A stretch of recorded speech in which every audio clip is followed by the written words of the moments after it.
is Sportsfeld Storytime. We are taking you back to 2016, if you can believe it. Listen, it was a good time. Doing these story times, these look backs, I'll tell you, the one takeaway is, man, we had it good in 2015, 2016. We had, it wasn't just that the Blue Jays were suddenly great. Like, we had some unreal times here in this city. And one of the things that was going on in the background, not in the background, the side ground, if you will, one of Toronto's hidden gems, one of Toronto's newest fan bases, Toronto FC, was really coming into their own after a bunch of years of being, a team with a passionate fan base playing in a league that was sort of under the radar in this city.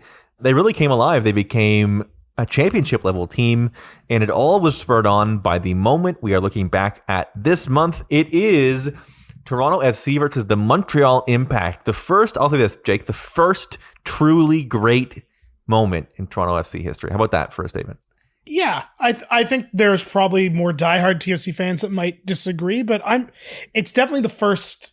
I will say this. It's we talk a lot in these story times about how I enjoy going back and rewatching major sports moments on YouTube a lot. Mm-hmm. And this is like a top 5 that we're doing. TFC has some like underrated, great YouTube highlight moments. And this is one of them.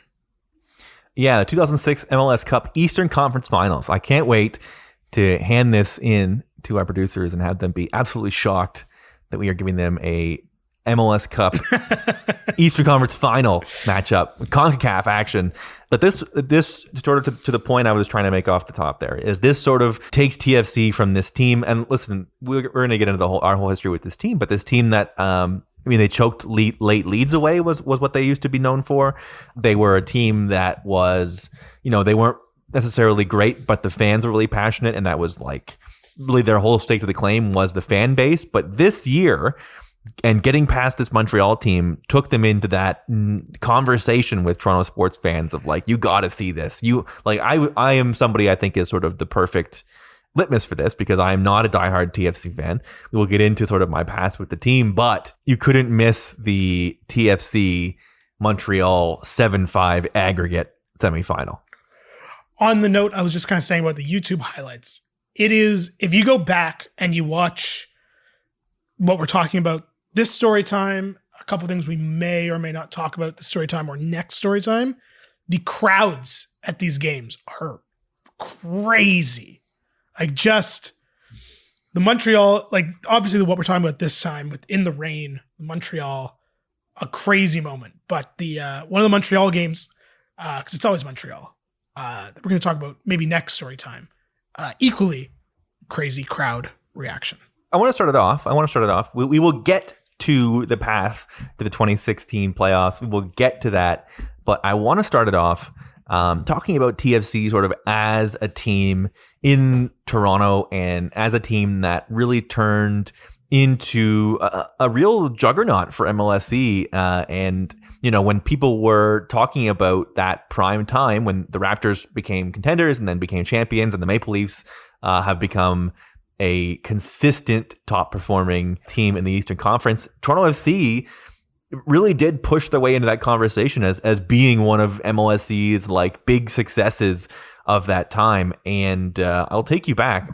You may not know this. You may not expect this from me as somebody who doesn't talk about it a lot. But in the first 5 years, from 2007 to 2012, I was absolutely at several TFC games per year. I was at a bunch in the first season. My friends who I worked with at Sportsnet at the time, 2007, I'd have been 21, 22 years old, were day one and still are day one Red Patch Boys. So I was in that section. I was singing and dancing and doing the jumping and speaking French and all that stuff from the beginning. So I remember my third time going that year, I had a plain red shirt. And instead of buying a jersey, I drew Brennan 11 on the back, if you can believe that, Jake. Wow. He's the captain. I can't. This is all very surprising to me. I was playing Pro Evo soccer around that time on, I want to say PS2 or probably PS3. and downloading like rosters so that you could put MLS teams in the game, building up MLS in a non-FIFA soccer video game. I was very into it. I was very into the early days of TFC. Yeah, I was not. As we've talked about, I'm sure if you've listened to our show before, you know that I'm sort of a later convert to being a soccer fan. And even though I love it now, it certainly wasn't a thing I liked as a young person. And TFC for me was also sort of a victim of bad timing, because like their first game was May 2007. And in September 2007, I left Toronto and moved to Montreal. So, and I certainly wasn't going to cheer or care about a Montreal soccer team. It's because I would never cheer for a Montreal team in anything. So it was kind of bad timing in the sense that the first like 4 or 5 seasons of TFC's existence, it wasn't even that I paid them no mind. I was literally not even in town. So it wasn't even something I'd be like, oh, I'll go check out a game and see how I feel. So I would say that I don't want to say that I'm a bandwagon TFC fan, but I would say that I became a TFC fan by being a bandwagon fan. I remember Mo Edu, the first draft pick guy, Aaron Vinter at one point as the head coach. The Dicchio goal was a huge deal. Buttle, Edu, Buttle, Dicchio, yeah! Minute 24, May 12th, Danny Dicchio, goal number 1, Toronto, Bedlam in Canada. That's what you ask out of your number 9. You got to give a lot of credit to Edson Buttle. He does really well to stay with the play right here. It gets mixed up between Edu, full speed, and this is smart. He plays it back across the heart of the goal mouth. Dicchio puts himself in a perfect position. Great definition, good finish. They may reconsider handing out seat cushions that can act like projectiles. I remember the fans throwing seat covers onto the field. Man, what a time. Aleko Eskandarian, how about that? Wow, this is genuinely shocking to me. It was fun. It reminds me of some people, and I know a couple of our friends who are like this, who like got on board with the Wolfpack in the last couple of years. It was just super fun to go to games. It was super cheap. It was very easy to go. And like we went, I can't remember who we saw. They would have my roommate's family, my roommate Zach, the family, him and his dad had seasons. So we would go. We lived together at the time, so we would go a couple times a year when he got the tickets. So I went to I want to say it was Aston Villa maybe that they had over in an exhibition. Would go to the Nutrilite Canadian Championships a bunch. So I saw them play Montreal a couple times. When it was like early rivalry days. I went to the worst sporting event I've ever been to in my life was at BMO Field. I went and watched Canada soccer against, I believe it was Ecuador. And there was one attempt on goal the whole game. It was 100 minutes of standing and singing for a team that was not trying to play offense. But, as funny as it goes, and this wasn't a hipster thing, just sort of the way things went and how my attentions rolled, as the team sort of got more entrenched and it became a little harder to get tickets and it became a little harder to go and it became a little bit, more popular, I sort of faded out because, and not that it wasn't a party atmosphere, but like it was tougher for me to get into the supporters section and like cause ruckus.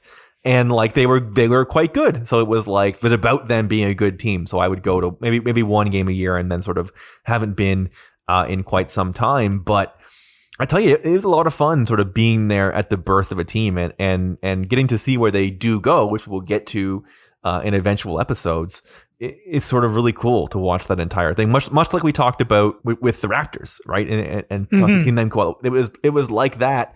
Only it almost sort of felt like watching the league grow as well, because, and obviously this isn't the case because the MLS has been around for a lot longer than Toronto. But to me, as somebody who was just sort of paying attention to MLS after Toronto came in, I really feel like Toronto's success was an eye-opening thing for the MLS, because shortly after came Seattle, if I'm not mistaken, right? Is they They had Toronto came in and the fan base was great, and then Seattle came in and the fan base was great, and then Portland came in and the fan base was great. I feel like all those things happened like one after the other.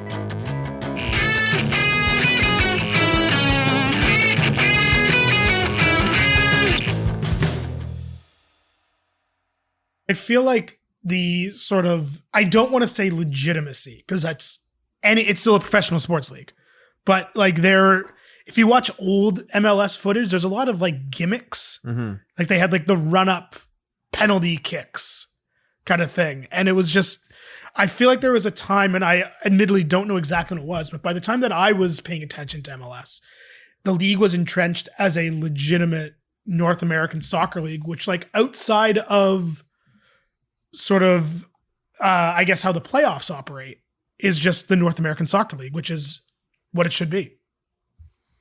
Yeah. Obviously Beckham comes over as well. Yes. Great point. A huge part of it. But some fun sort of stuff before they get to where they're going. Torsten Frings comes in. Danny Kuvermans comes in, and as I said, Arne Winter was a coach who came in, a German guy, or not, but pardon me, a Dutch guy, and then Tim Leiweke takes over in 2013. If I am correct, and that sort of brings with it some major stuff. Leiweke, if you don't know, was sort of instrumental in bringing David Beckham to the Galaxy, and he had said out loud he wanted to make TFC competitive with ambitious blockbuster signings. That's when they sign Tim Bezbatchenko.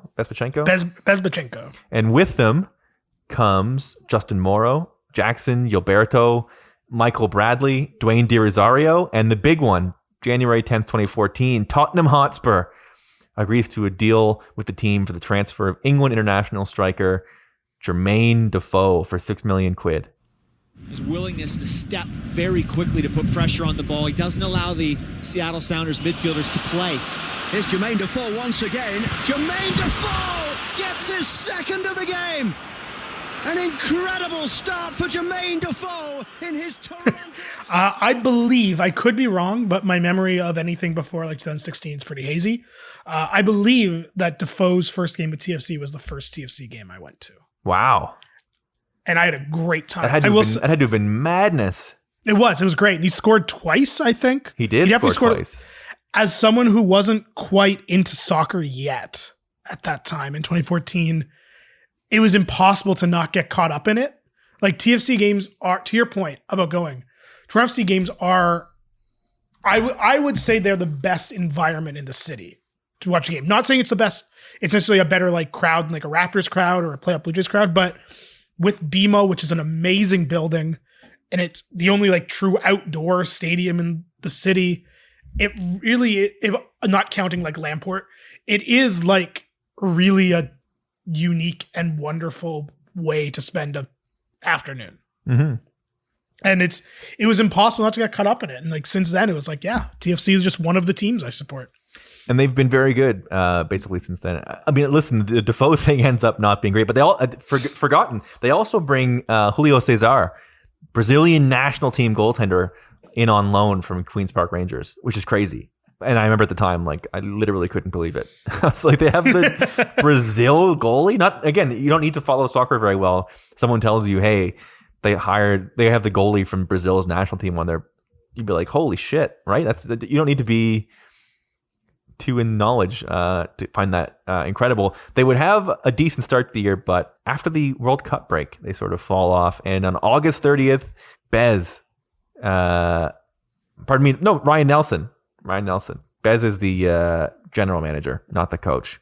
So he fires the coach in January, and they bring in Greg Vanney. And that is where the next step begins, because they make a signing, Jake.